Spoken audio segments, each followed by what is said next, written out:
बच्चों and welcome to study with Unique. आज हम शुरू करने जा रहे हैं बच्चों 10th standard science 1 Maharashtra state board का फर्स्ट चैप्टर जो कि है बच्चों ग्रेविटेशन। ये ग्रेविटेशन जो चैप्टर है बच्चों, ठीक है, इसमें हम न्यूमेरिकल्स भी देखेंगे और साथ ही में जो कॉन्सेप्ट्स है वो भी देखेंगे और पूरा चैप्टर हर एक कंसेप्ट वाइज 2 से 3 लेक्चर्स में हम खत्म करेंगे। एक लेक्चर हमारा 1 घंटा या 45 मिनट का टोटल होगा और मैं न्यूमेरिकल्स का और क्वेश्चन आंसर्स का एक अलग लेक्चर लाऊंगा, ठीक है, वो इसमें इंक्लूडेड नहीं है। तो देखिए बच्चों, शुरू करते हैं हमारा चैप्टर ग्रेविटेशन। आपने मैथ्स के वीडियो देखना चालू किया या नहीं बच्चों? मैथ्स के वीडियोस भी हमारे चैनल पे अवेलेबल है। सारे लेक्चर्स मैंने आसपास आधा पोर्शन खत्म कर दिया है, तो आप वो भी जरूर चेकआउट कीजिए। हर एक एक्सरसाइज का हर एक क्वेश्चन पूरा डिटेल में एक्सप्लेन्ड है और उससे पहले इंट्रोडक्शन एंड बेसिक्स तो मैंडेटरी है ही।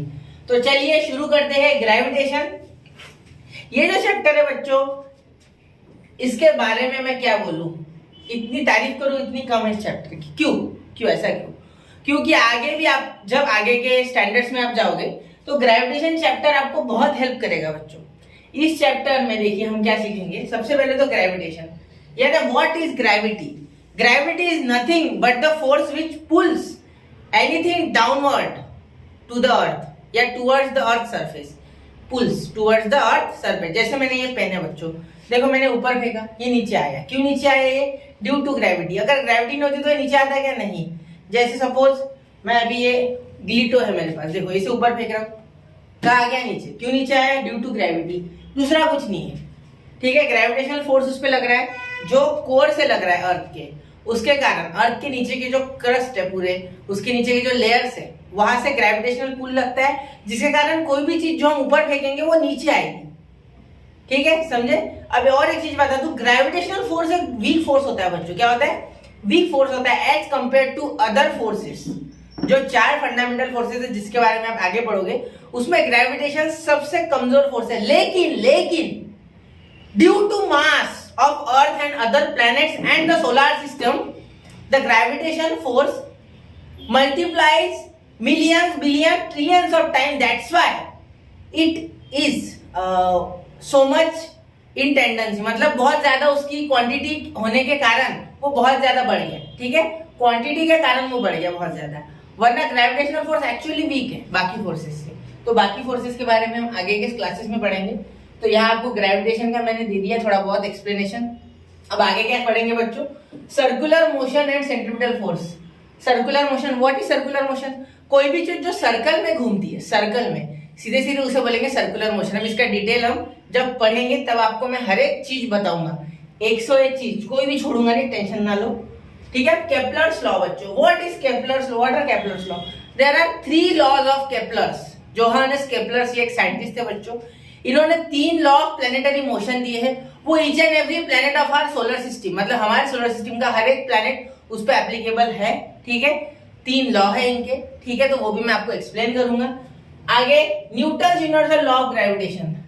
Newton universal law of gravitation यानी न्यूटन सर, जो सर आइजैक न्यूटन के नाम से जाना जाता है, जिन्होंने ग्रेविटी के बारे में इतना बहुत कुछ हमें बताया, तो उन्होंने ही हमारा जो Newton universal law of gravity उनका वो उन्होंने बनाया है और वो हर जगह अप्लाई होता है बच्चों, ठीक है। F is equal to G m1 m2 upon D square या आर स्क्वायर। डिस्टेंस को डी या आर दोनों से डिनोट कर सकते हैं। इसका मैंने ऑलरेडी शॉर्ट बना के रखा है, ठीक है, वो भी आप देख सकते हो और आज मैं आपको पढ़ाऊंगा भी। आज के लेक्चर में हुआ तो acceleration due to gravitational force on the earth. Gravitational force of the earth, acceleration. एक एक्सेलरेशन कैसे होता है बच्चों ग्रेविटेशनल का? देखो यहाँ ये बिल्डिंग है, सपोज ये सपोज मेरा हाथ है, मैंने यहाँ से पेन छोड़ा, इसकी स्पीड बढ़ी या नहीं बढ़ी? बढ़ी। उसकी गति बढ़ी, उसकी स्पीड बढ़ी, उसकी वेलोसिटी बढ़ी, जो आपको बोलना है वो। फिलहाल आपको वेलोसिटी स्पीड का फर्क पता है या नहीं मुझे पता नहीं, लेकिन ये एक्चुअली वेलोसिटी थी। क्यों थी वेलोसिटी? क्योंकि वेलोसिटी वैसे होती है बच्चों, एक डायरेक्शन में काम करती है। तो ये पेन एक डायरेक्शन में ऐसे गिरा, तो ग्रेविटी के कारण, ग्रेविटेशनल एक्सेलरेशन के कारण जितना ऊंचाई से फेंकूंगा उतनी स्पीड इसकी बढ़ते जाएंगी, उतनी वेलोसिटी इसकी बढ़ते जाएंगी। समझ रहे हो? मतलब 4थे माले से अगर कोई कूदा तो कोई गारंटी नहीं मरने की, लेकिन 6ठे माले से कूदा तो 100% मरेगा। क्यों? क्योंकि हाइट बढ़ गई, एनर्जी बढ़ गई, एनर्जी बढ़ने के कारण जब नीचे गया तो पूरा फूट गया। एग्जाम्पल दे रहा हूं मैं सिर्फ, ठीक है। जैसे आपने एक टॉय सेकेंड फ्लोर से फेंका और उसके बाद फोर्थ फ्लोर से फेंका, तो फोर्थ फ्लोर से फेंकने पे ज्यादा डैमेज होगा बस। और ये ड्यू टू ग्रेविटेशनल एक्सेलरेशन, क्योंकि ग्रेविटेशनल एक्सेलरेशन से क्या होता है बच्चों, जो ग्रेविटी है, ठीक है, जो ग्रेविटी है वो स्पीड बढ़ाती है। स्पीड यानी सीधी सीधी बात, एक्सेलरेशन यानी स्पीड बढ़ाना। पॉजिटिव एक्सेलरेशन होता है टुवर्ड्स द अर्थ, मतलब कोई भी चीज आप फेंकोगे उसकी वेलोसिटी बढ़ जाएगी। इसके बारे में और डिटेल में देखेंगे आगे चैप्टर में। Free fall, free fall, free fall यानी देखो, अब ये ग्रेविटेशनल एक्सेलरेशन के साथ जुड़ा हुआ है, ठीक है। अब फ्री फॉल यानी क्या? फ्री फॉल देखो, जब कोई भी चीज अगर हम फेंक रहे हैं किसी बिल्डिंग से या किसी भी जगह से, अगर वो चीज पे कोई भी फोर्स नहीं लग रहा सिवाय ग्रेविटेशनल एक्सेलरेशन के या ग्रेविटी के, when an object falls only under the influence of gravity is called as free fall. अब इसके बारे में डिटेल में मैं आपको बताऊंगा आगे। Escape velocity, what is escape velocity? Escape velocity ऐसी वेलोसिटी होती है बच्चों जो अगर एक कोई भी ऑब्जेक्ट अचीव कर ले, ठीक है, तो वो उस प्लेनेट को छोड़ के जा सकती है। जैसे अर्थ की एस्केप वेलोसिटी 11.2 किलोमीटर पर सेकेंड। समझ गए? अब ये मैं आपको डिटेल में एक्सप्लेन करूंगा और ये निकाल के भी बताऊंगा आपको कि ये क्यों 11.2 है। इसका हमारे पास फॉर्मूला भी है और सब कुछ है, तो मैं आपको पूरा डिटेल बताऊंगा। हर एक न्यूमेरिकल लूंगा, सॉल्व एग्जांपल, अनसॉल्व एग्जांपल और क्वेश्चन आंसर का एक अलग लेक्चर आएगा। तो चलिए शुरू करते हैं। Can you recall it? What are the effects of force acting on an object? अब कोई भी ऑब्जेक्ट पे जब फोर्स एक्ट होता है बच्चों, तो वो मोशन में आ सकती है या मोशन में होगी तो रुक जाएगी, ठीक है। तो फोर्स के बहुत सारे हम बोल सकते हैं कि काम हो सकते हैं, ठीक है, समझे। या तो मोशन में आएगी या मोशन रोक देगी। और भी हो सकता है, जैसे अगर सपोज एक स्पंज है उसको हमने दबा दिया तो वो कॉम्प्रेस हो जाएगा, ठीक है। एक आधा इलास्टिक मटेरियल उसको खींच लिया फोर्स लगा के तो वो एक्सपांड हो जाएगा, कुछ भी हो सकता है, ठीक है। What types of forces are you familiar with? कौन कौन से? हम तो जानते हैं भाई, gravitational force, mechanical force, muscular force, अलग अलग तरीके के फोर्सेस होते हैं, ठीक है। आप कौन सा भी फोर्स पकड़ लो, ठीक है, समझ गए। चलो, what do you know about the gravitational force? अब ग्रेविटेशनल फोर्स के हमें ग्रेविटेशनल फोर्स के बारे में क्या पता है? हमें इतना पता है कि ग्रेविटेशनल फोर्स के कारण ही कोई भी चीज अर्थ से, जो अगर मैंने अर्थ पे ऐसे मैं कूदा, ठीक है, मैं कूदा फिर नीचे आया, क्यों नीचे आया? क्योंकि अर्थ पे ग्रेविटी है। अगर ग्रेविटी नहीं होती तो मैं उड़ता ही जाता, ठीक है, समझ गया ना। बस एटमॉस्फेयर भी ग्रेविटी के कारण ही, अगर ग्रेविटी नहीं होती तो एटमॉस्फेयर भी नहीं होता अर्थ पे, याद रखना ये बात, ठीक है। चलो आगे चले। We have seen in the previous standard that the gravitational force is universal force and it acts not only between two objects on the earth but also between any two objects in the universe। मतलब कोई भी universe में object हो उसके ऊपर gravity act करती है। जैसे सपोज एक कॉमेट है, ठीक है, एक समझ लो एक कॉमेट है, एक मिनट, अब सर्कल भी हो गया ना। एक ऐसा कोई पार्टिकल जो घूम रहा है आजू बाजू कहाँ स्पेस में, और दूसरा एक रैंडम है, ठीक है। तो इन दोनों के बीच में भी हमेशा ग्रेविटी बनी रहेगी, ग्रेविटेशनल अट्रैक्शन होगा। क्यों? ग्रेविटी हमेशा अट्रैक्टिव ही करेगी। ग्रेविटी अट्रैक्टिव फोर्स है, ये कभी रिपल्सिव नहीं होगा। सिर्फ ग्रेविटी अट्रैक्ट करती है, वो रिपल्शन नहीं करती, उसे रिपल्शन नहीं समझता। सबको जोड़ने का काम ही हमेशा ग्रेविटी करेंगी, कभी भी भेदभाव करेंगे नहीं, कभी भी तोड़ेंगे नहीं। समझ गए? क्लियर है? चलो मैं आपको यहाँ से जितना हो सके उतना बताऊंगा, बाकी मैं पूरा डायरेक्ट एक्सप्लेन करूंगा, ठीक है। यहाँ सिर्फ मैं थोड़ा बहुत पढ़ के आपको जितना इंपॉर्टेंट वगैरह है वो आपको बताऊंगा कि आप अंडरलाइन किया करो उतना आपके बुक में, ठीक है, और आपको जो इंपॉर्टेंट लगे वो लिख लिया करो। As we have learn the phenomena of gravitation was discovered by sir Isaac Newton. Story क्या है बच्चों? स्टोरी क्या है? देखो, सबसे पहले बोला है कि वो एप्पल के पेड़ के नीचे बैठे थे, ठीक है, लेकिन ये बात कितनी सच है सोच सकते हैं आप। एप्पल के पेड़ के नीचे इससे पहले भी लोग बैठे होंगे, ठीक है। अब देखो, मैंने क्या सोचा था कि जब एप्पल उनके ऊपर गिरा तो उन्होंने क्या सोचा कि एप्पल मेरे सिर पे गिरा। सही बात है, चलो एप्पल गिर गया क्योंकि ग्रेविटी है, ठीक है, कोई तो फोर्स है जो नीचे खींच रहा है एप्पल को, चलो नाम नहीं पता तब तक उन्हें, ठीक है। लेकिन मैंने क्या सोचा कि क्यों एप्पल ही क्यों आया अर्थ पे, अर्थ क्यों नहीं गया एप्पल के पास? अब ये सोचने वाली बात है ना। अब यहाँ सोचो, ग्रेविटी, मैंने क्या बोला था, ग्रेविटी मास पे डिपेंड करती है, जिसका मास ज्यादा उसकी ग्रेविटी ज्यादा, सीधी सी बात है। तो अर्थ का मास कंपेयर टू एप्पल तो इनफाइनाइट टाइम्स बड़ा है, बहुत बड़ा है, मतलब आप गिन भी नहीं सकते इतना। और जो एप्पल है बेचारा वो 100-200 ग्राम, और अर्थ 64 इंटू 10 टू दी पावर बहुत ज्यादा केजी, समझ गए, 10 टू दी पावर उसमें भी, और वो केजी, इतना केजी सोचो तो कितना हो गया। तो उस हिसाब से जो एप्पल है उसका जो मास है वो कम है, इसलिए उसकी ग्रेविटी कम है, इसलिए वो कैसे खींचेगा। तो सीधी सी बात है, किसने खींच लिया, अर्थ ने खींच लिया। समझ गए, क्लियर है। चलो अब आगे देखते हैं। अब आगे क्या है बच्चों, ये क्लियर हो गया ना आपको। चलो तो अब पोजीशन ऑफ द एप्पल ये समझ गया ना आपको। The distance in the figure and not according to the scale, ये डिस्टेंसेस बोलते हैं अकॉर्डिंग टू द फिगर्स के हिसाब से। ऐसे कोई आप पकड़ मत लेना कि मून यहाँ है, इतना बड़ा झाड़ तो भी है कि जो मून के इतने पास है, सच में पॉसिबल है कि ये सिर्फ आपको समझने के लिए कुछ दे दिया है थोड़ा बहुत, ठीक है। इतना बड़ा आदमी है क्या, ठीक है, सोचो कितना जायंट हो गए ये तो फिर, ठीक है। आ गया ध्यान में, चलो आगे चले, ठीक है। अब देखते हैं, यार समझ गया आपको, क्लियर ये पूरा टॉपिक।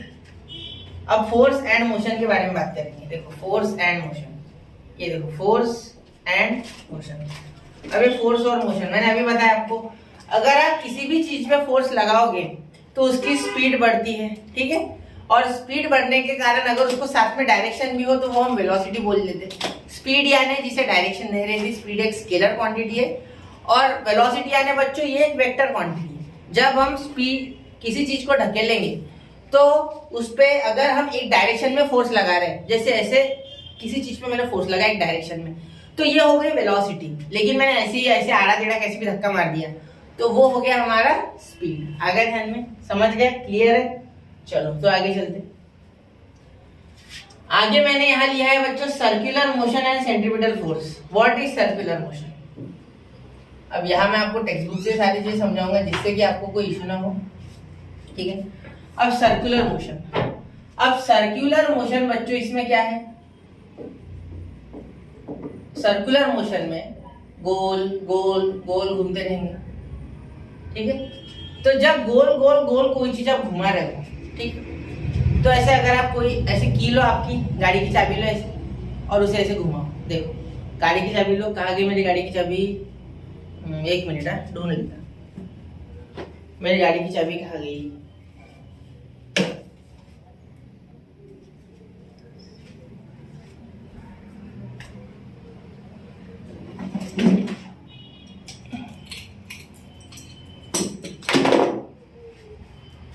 तो ऐसे ऐसे ऐसे ऐसे ऐसे हम इसे घुमा रहे हैं या इस तरीके से घुमा रहे हैं, ठीक है। तो ये देखो अगर मैं छोड़ दूंगा तो कहाँ गया, सेंटर में रिटर्न आ गया। देखो ऐसे ऐसे ऐसे ऐसे, और छोड़ूंगा तो सेंटर में रिटर्न आ गई। तो ये सेंटर में रिटर्न आ रही है, तो क्यों आ रही है, कोई फोर्स होगा।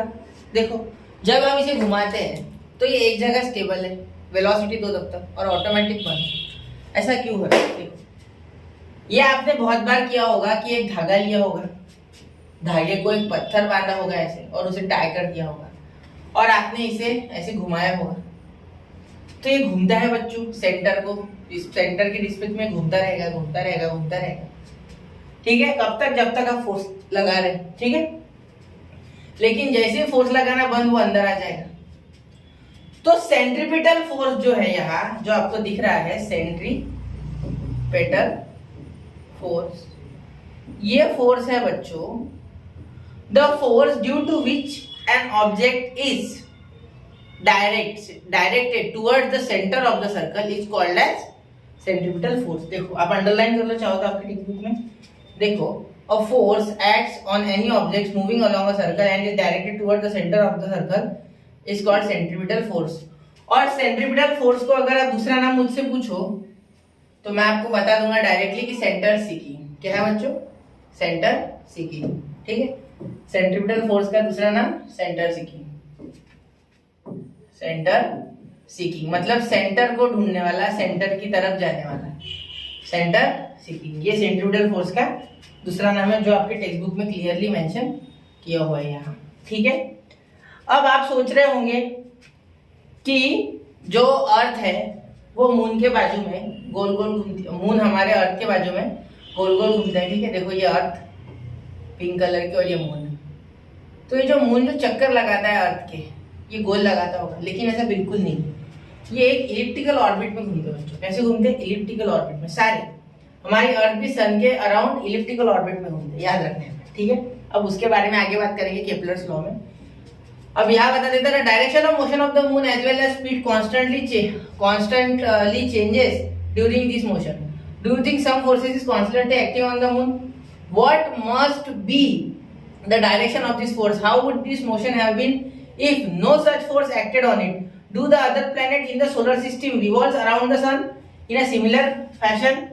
Is similar force acting on them? What must be its direction? अब सेम, अब जैसे आप पत्थर घुमा रहे हो ना, वैसे ही सूरज यानी सन बाकी के सोलर सिस्टम के प्लैनेट्स को अपने तरफ खींच रहा है ग्रेविटी से, ठीक है। ग्रेविटी, सूरज बहुत बड़ा है, उसका मास बहुत बड़ा है, जिसके कारण उसकी ग्रेविटी भी बहुत ज्यादा है। तो वो इन 8 के 8 प्लैनेट्स को और 9th एक जो है हमारा ड्राफ्ट प्लैनेट, उन सबको घुमा रहा है अपने आजू बाजू, ठीक है, इन इलिप्टिकल ऑर्बिट। कौन सा बच्चों? इलिप्टिकल ऑर्बिट, याद रखना। इलिप्टिकल क्या होता है, इलिप्स क्या होता है, मैं आपको बताऊंगा, ठीक है।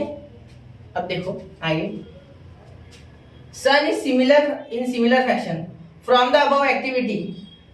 Example and question, it is clear that for the moon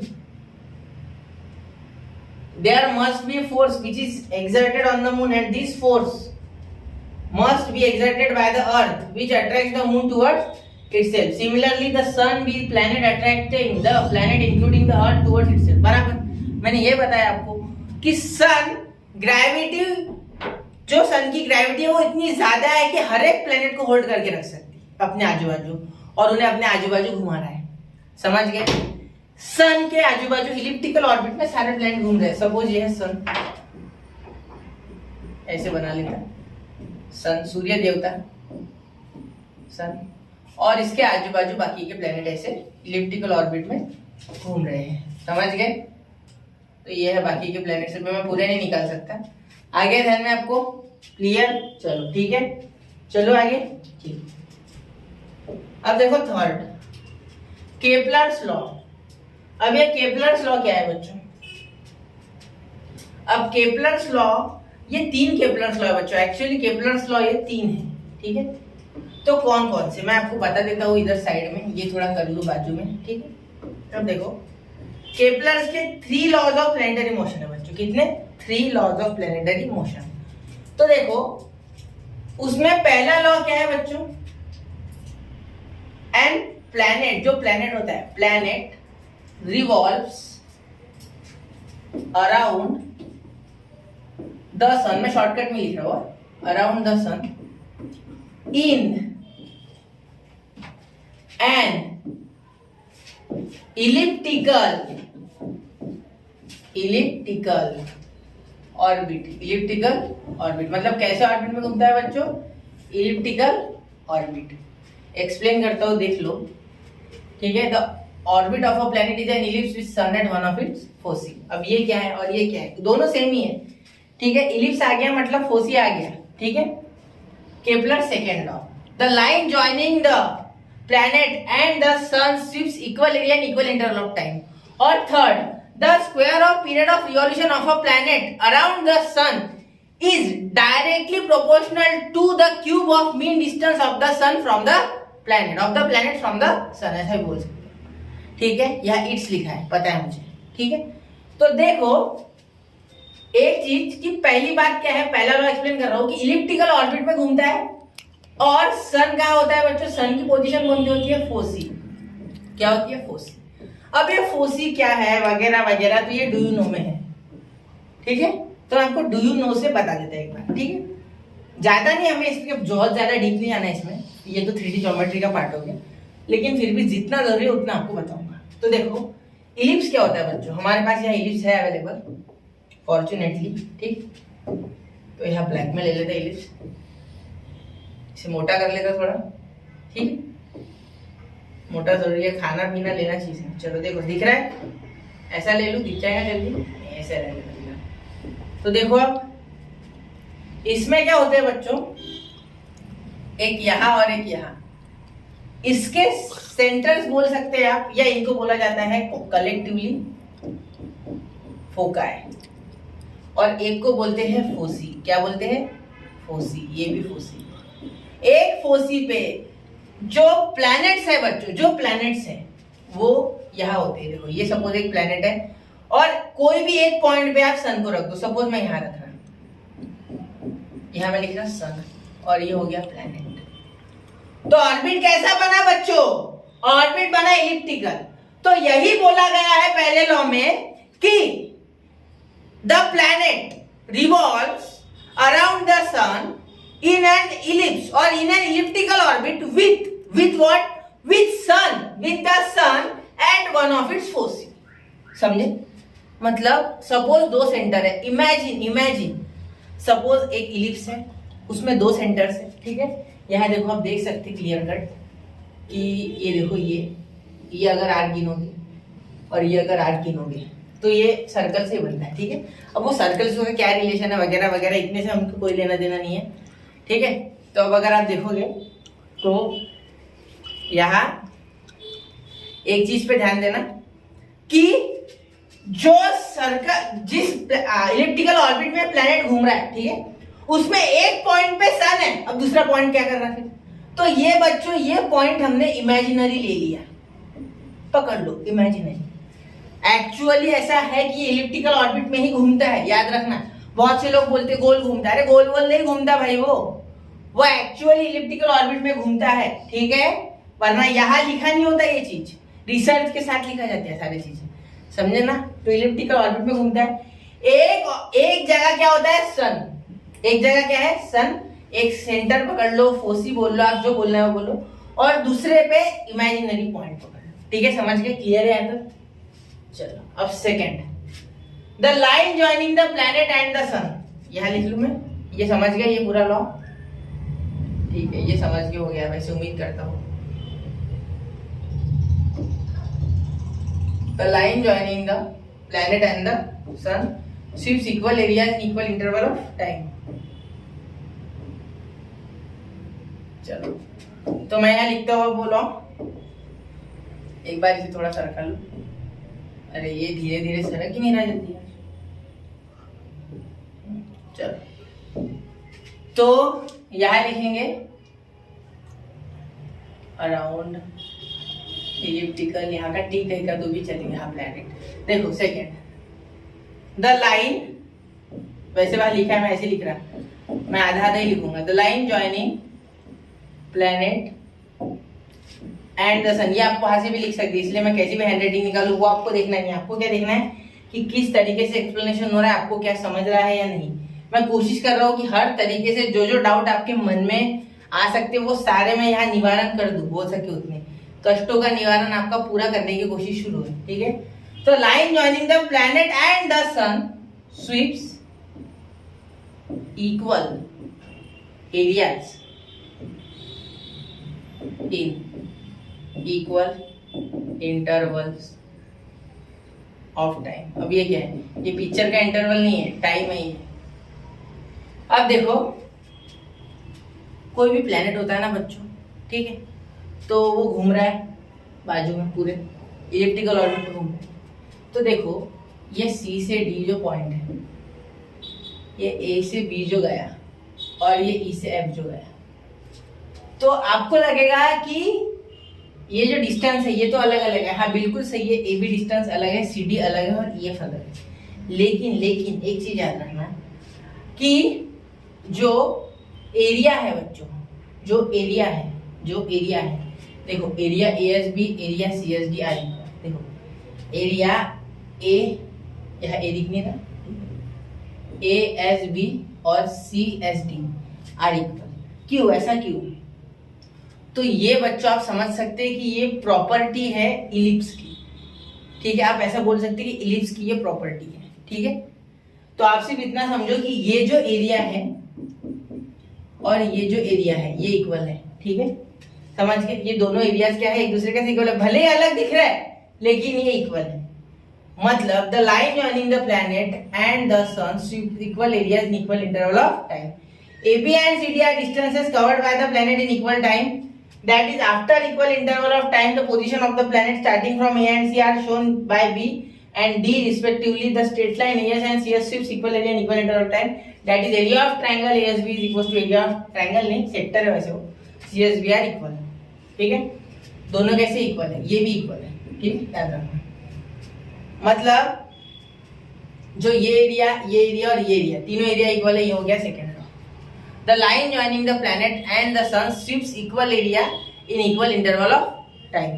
मतलब टाइम इंटरवल आपको इक्वल रखना है, बाकी आपको कोई ध्यान नहीं देना है। टाइम इंटरवल अगर इक्वल है तो उस केस में एरिया भी क्या हो जाएगा, इक्वल हो जाएगा। याद रखना ये बात। अब केपलर्स थर्ड लॉ। अब ज्यादा डिटेल में हमें है नहीं बच्चों, तो मैं भी कितना डिटेल जाऊँ। अगर ज्यादा डिटेल चले गया तो सिलेबस के बाहर ना चले जाओ, सिलेबस के बाहर जंप नहीं मारनी है। हमें कॉम्पिटिटिव लेवल से खेलना है, मतलब हमें मार्क्स अच्छे लाने हैं। ठीक है, पढ़ना है, कंसेप्चुअली पढ़ना है, लेकिन कंसेप्ट उतने ही जितने आपको जरूरी है फिलहाल। बाकी अगले क्लासेस के लिए भी कुछ रखना है ना। डायरेक्ट से मैं पूरा ले लूंगा, पूरा लॉ डिटेल में एक्सप्लेन कर दूंगा, ये भी अच्छा ही है, लेकिन इससे भी ज्यादा और है जो हम आगे पढ़ेंगे। ठीक है, 11th-12th में। तो चलिए Kepler's third law. The square of its period of revolution around the sun is directly proportional to the cube of the mean distance of the planet from the sun। यानी देखो, पीरियड ऑफ रिवॉल्यूशन है ना, ये period of revolution का meaning, जितना समय एक planet इसके चक्कर लगाने में लगाता है, जैसे ये इलिप्टिकल ऑर्बिट में घूमता है अर्थ के आजू बाजू में सारे प्लैनेट, तो जितना समय ये लगा रहे, ठीक है, उस समय को टी ले लिया। क्या ले लिया, टी। उसके लिए स्क्वायर। ये रिलेशन इन्होंने ऐसा निकाले हैं बच्चों कैलकुलेशन के थ्रू, यही हमें यहाँ बताया है। The square of period of revolution around the sun is directly proportional to, directly यानी डायरेक्ट आपने डायरेक्ट प्रोपोर्शन पढ़ा है। If one quantity increases another also increases, if one decreases other also decreases, this is called as direct proportional. मतलब अगर एक quantity बढ़ती है बच्चों तो दूसरी भी बढ़ती है। जैसे सपोज आपको 10 kg शुगर लेनी है और शुगर का रेट है 40 रुपए, ठीक है, तो आप 400 लेके जाएंगे। लेकिन मैंने अगर बोला 12 kg शुगर लेनी है तो आपको 480 लेके जाने पड़ेंगे। क्यों? क्योंकि 1 किलो शुगर का रेट है 40। तो शुगर की क्वांटिटी अगर बढ़ती है तो प्राइस भी बढ़ती है, दोनों बढ़ रहे साथ में, तो ये होगी डायरेक्ट। समझ गए? चलो क्लियर है, ठीक। अब देखो, is directly proportional to the cube of the mean distance of the planet from the sun। mean distance यानी आपको ये बताना होगा मुझे, ठीक है। अब आप mean distance को यहाँ पकड़ लो बच्चों, आपको सीधे सीधे बोलो तो देखो 1 2 3 और ये दिख रहा है आपको।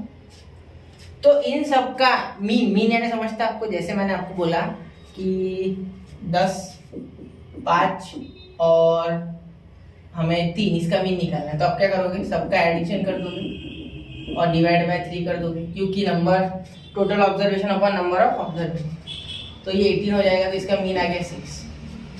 तो बस इसी तरीके से मीन निकालना है आपको, mean distance of the planet from the sun. मतलब 2 पोजीशन होती है बच्चों एक्चुअली, है ना। क्या होता है कि एक टाइम पे ये अर्थ जो है, देखो ये सन यहाँ है, इसके कारण जब अर्थ इसका चक्कर लगाती है, देखिए ये आपको दिख नहीं रहा है, यहाँ सन है तो अर्थ है चक्कर लगा दी, तो यहाँ ये अर्थ पास हो गई मून की। आपने पेरोगी और एपोगी पढ़ा है, ये नाम तो पता है आपको, पेरोगी या पेरोजी बोला होगा आपने, और एपोगी या एपोजी बोला होगा। इसे पेरीहेलियन या एपीहेलियन कहते हैं, ठीक है। अब ये इतना लंबे में मैं जाऊंगा नहीं, आपको सिर्फ इतना बताना है मुझे कि डिस्टेंस पास या दूर, ठीक है, ये दोनों कंडीशंस पेरोगी और एपोगी होती है, ठीक है। एपोजी एपोगी आप जो भी बोलो, ठीक है। अब देखो यहाँ क्या होता है कि एक पे सन पास चले जाता है, सन जो है ये प्लेनेट के पास आ जाता है, मतलब प्लेनेट एक्चुअली सन के पास आ जाता है, एक पोजीशन पर एक पोजीशन पे दूर चले जाता है। जैसे यहाँ दूर है, यहाँ क्या है, दूर है, यहाँ क्या है, पास है, नियर फार ऐसा भी बोल सकते हैं, ठीक है। अब देखो क्या होता है यहाँ कि डिस्टेंस अलग अलग आ रहा है सन से, तो मीन डिस्टेंस निकालेंगे, मीन बीच वाला, मीन जो दोनों में मीन निकाला, जैसे यहाँ मीन निकाला वैसे वहां मीन निकालेंगे। मीन यानी क्या, एवरेज जिसे बोलते हैं, समझ गए ना। तो मीन डिस्टेंस का cube is directly proportional to the cube of mean distance of the planet from the sun, ठीक है। तो थर्ड लॉ क्या है, the square of the period of revolution of a planet यानी T square time period which is required by the planet to revolve around the sun. जैसे आप मंदिर में जाके एक चक्कर मारते हो पूरा, तो आप बोलोगे, क्या बोलोगे कि एक मेरी पूरी प्रदक्षिणा हो गई, वैसे ही revolution by a planet around the sun, उसका square is directly proportional to the mean distance. अब इसका फील लेते हैं मीन डिस्टेंस के कैसे। देखो इतना अगर है, अगर इतना सन यहाँ है, यहाँ पकड़ लो, यहाँ सन है, ठीक है, यहाँ ये प्लेनेट है, ऐसे घूम रहा है, ऐसे थोड़ा दूर जाके ऐसे ऐसे, तो इसका मीनिंग क्या हो गया? ऐसे देखो, ऐसे ऐसे, यहाँ पास, यहाँ दूर जा रहा है, यहाँ पास, तो प्लेनेट जो है, ठीक है, देखो फिर घूम रहा है, तो अगर मीन डिस्टेंस बढ़ गया, मीन डिस्टेंस ये r, ठीक है, इसका क्यूब, ये रिलेशन है कि क्यूब और स्क्वायर, ये छोड़ दो, लेकिन अगर मीन डिस्टेंस बढ़ गया तो टाइम पीरियड बढ़ेगा, सीधी सी बात है, टाइम पीरियड बढ़ेगा ना, क्योंकि डिस्टेंस अगर बढ़ गया तो चक्कर लेट मारेगा, वो स्पीड, वो वेलोसिटी स्पीड पे डिपेंड कर रहा है एक्चुअली वो। लेकिन अभी समझो सिर्फ एग्जांपल समझो कि अगर डिस्टेंस बढ़ता है तो टाइम पीरियड बढ़ता है, अगर डिस्टेंस कम होता है तो टाइम पीरियड कम होता है, याद रखना, समझ गए? बस इतना याद रखना। The square of period of mean distance of the planet from the sun is the square of period of revolution of the sun, of the planet from the sun is directly proportional to the cube of the mean distance of the planet from the sun। तो हम इसे यहाँ एक constant ले लेंगे, T square is equal to K R cube, तो ये R cube इधर चले जाएगा, तो T square upon R cube is equal to K, ये कांस्टेंट रहता है बच्चों, ये क्या रहता है? कांस्टेंट। के क्या रहता है बच्चों? कांस्टेंट। कैसा होता है? कांस्टेंट। और ये जो लॉ है, ठीक है, ये सारे के सारे प्लैनेट्स पे अप्लाई होगा हमारे सोलर सिस्टम के। Kepler's obtained this law simply from the study of position of the planet obtained by regular observation. He had no explanation as to why planet obey this law. We will see above how this law helped Newton in the formula of theory of gravitation. Newton sir को बहुत ज्यादा Kepler's के laws ने help की है, क्योंकि formulation ही वहां से आए हैं उनके। केपलर्स ने ये पूरे ऑब्जर्वेशन के थ्रू हमें रूल दिए हैं कि T square is directly proportional to R cube, ये इलिप्टिकल ऑर्बिट में घूमते हैं, या sweeps equal area in equal interval of time. तो ये सारे जो लॉ है, 3 लॉ है। देखो सबसे पहला है बच्चों ऑर्बिट के बारे में कि इलिप्टिकल ऑर्बिट, क्यों इलिप्टिकल ऑर्बिट है, और साथ ही में एक फोसाई पे बच्चों सन है, दूसरा फोसाई इमेजिनरी पॉइंट ले लो आप कोई भी, ठीक है।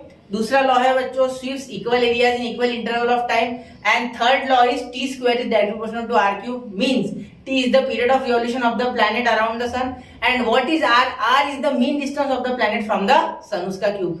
तो हम डायरेक्टली बोल सकते कि the square of period of revolution of the planet from the sun, यानी उसका square, the square of period of revolution of the planet from the sun is directly proportional to the cube of mean distance of the planet from the sun, यानी T square is directly proportional to R cube. वहां proportionality constant लेंगे K, और ये के constant रहता है, तो ये आर क्यूब इधर चले गया, तो के की वैल्यू कैसे आएगी बच्चों? हमेशा कांस्टेंट। समझ गए? क्लियर है यहाँ तक?